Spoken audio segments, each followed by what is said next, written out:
Have you ever wondered why Americans have so much debt? This is a problem that has gotten worse for most of our history, and there's rarely been a time when our debt numbers have ever improved. And the latest data has just been released showing that US household debt has surged from the latest quarter. Not only that, but the $394 billion that we added to household debt was the largest increase in 20 years, bringing the total to a record 16.9 trillion. Man, we are this close to making it to 17 trillion. Do you think we can?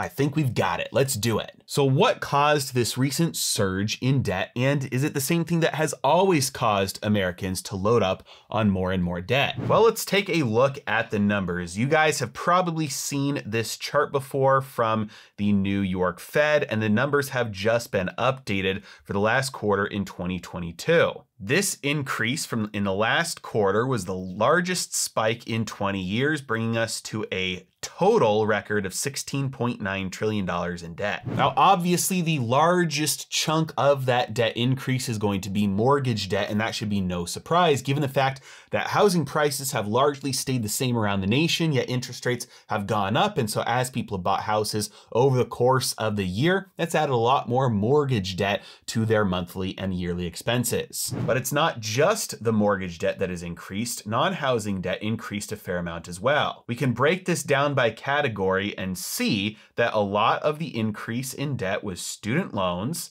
credit cards, auto loans, and then a small portion was categorized as other. There are a few interesting things to look at here when we break it down by category between credit cards, student loans, and auto loans. First, let's take a look at auto loans. If we place the marker right at the end of 2019, that was before all of the assistance from the government came in for the pandemic, stimulus checks, and some deleveraging occurred, which you can see happened for all of the debt categories except for auto loans.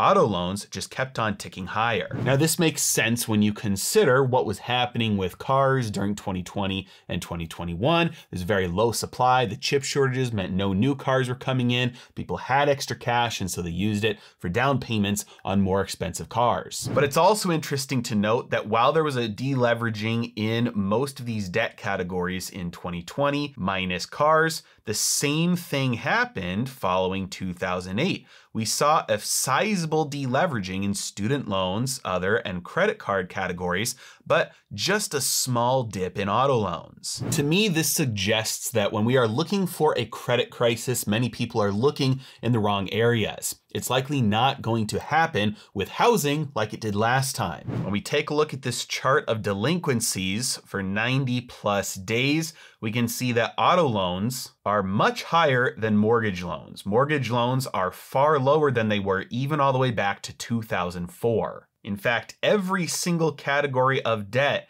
has a higher percentage of delinquencies than mortgages do. Now, student loan delinquencies are on a steep decline there, but those will likely shoot back higher once this whole illegal debt forgiveness thing gets worked out and is no longer considered available, and kids have to start paying their student loans again. And it looks like that will start happening later this year, because under current plans, later this year is when millions of borrowers of student loans will have to start paying their monthly payments. By the way, with all this debt, a reckoning is coming, which means that asset prices could very easily continue to fall. If you want to be able to identify the best assets in the world and figure out what prices they're actually on sale, instead of just saying, oh, it's 10% down, 20% down, it's a deal. No, if you want to be able to analyze the numbers, get my bear market investing guide linked in the description below so that you can find the best assets at the best prices. So looking at the data, we can see there was a slight deleveraging following the financial crisis, but it didn't last long, and we've far more than recovered from that since then and added a ton more to our debt,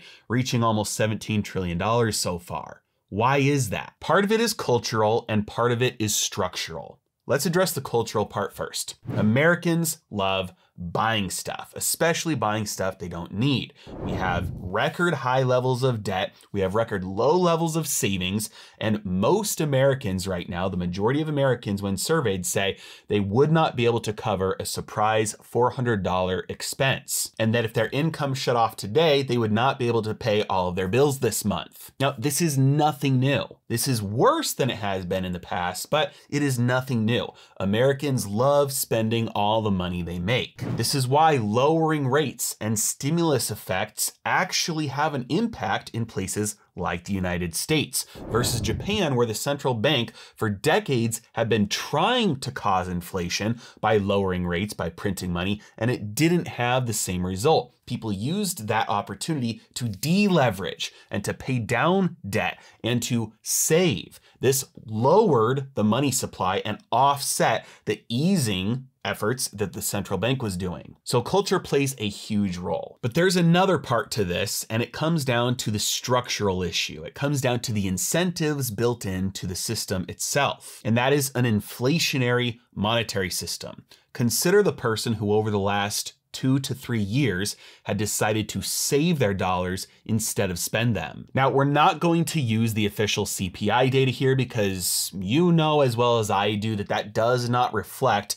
the average expenses for the average person and how much they've gone up. So in your mind, travel back to 2019 and say that you set aside an emergency savings account for yourself of $10,000. In 2019, how long would that have lasted you? Would that have lasted you a month of your expenses? 2 months of your expenses?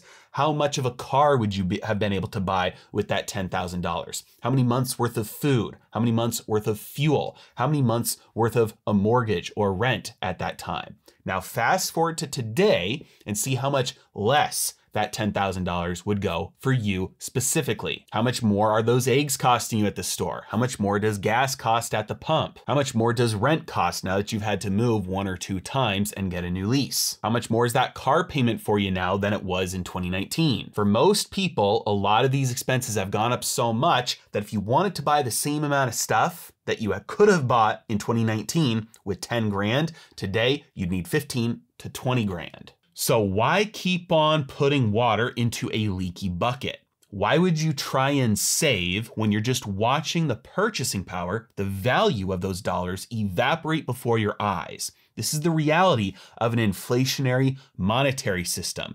When the money supply expands regularly and continuously over years and decades, that means that the purchasing power of those dollars will go down. The incentive in the system is to spend because the longer you save, the less those savings are worth. What does this mean for debt? Because debt is the opposite of saving. It's taking from the future and spending that purchasing power now, and then later you have to repay those dollars. If money is becoming more abundant, it means that money is easier to get. It takes less labor or selling less wealth in order to get your hands on those dollars. So if you can spend those dollars now at the current prices, later when you have to go gather up those extra dollars to pay them back, it's easier to do that than if you were to try and collect that many dollars right now. So the incentive built into the structure of our financial system is savings are punished and debt is rewarded. So why is this a problem? Well, it's because most people don't use debt for the right things. You probably have all read Rich Dad, Poor Dad by Robert Kiyosaki, who popularized this idea, but the reason why the poor and the middle class stay that way is because they use debt to buy liabilities, not assets, versus the rich use debt to buy assets. A liability is something that costs you money and an asset is something that makes you money. And so when you take future purchasing power to purchase something that costs you money, you are putting yourself into a worse position, objectively speaking.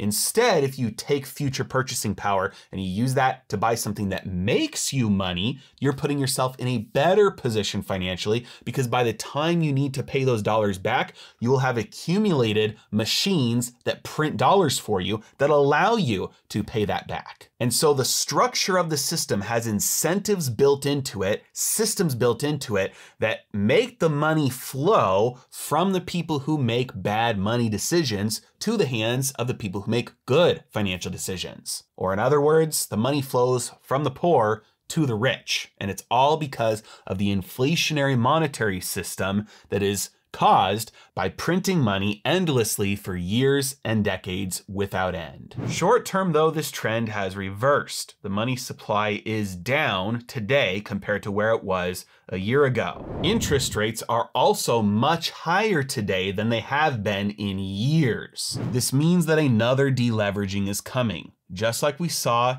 after the aftermath of 2008, there was a small deleveraging. We are about to see another deleveraging take place. There's simply too much debt with interest rates at too high levels for people to continue to load up on debt at these levels without an accompanying increase in income. Now, income has been increasing over the last 2 years, but not as fast as inflation, which means that people are putting themselves into a corner with which they will not be able to pay back all their debt. One way or another, this leads to a deleveraging. The only question is, what will the Federal Reserve do once that deleveraging starts? Are they going to lower rates again and restart that cycle, boosting prices through the roof again? Or are they going to let things collapse like the house of cards that they are and allow us to rebuild from scratch with a much stronger foundation? My bet is on the former. As always, really appreciate you guys. Thank you so much for watching. Have a great day.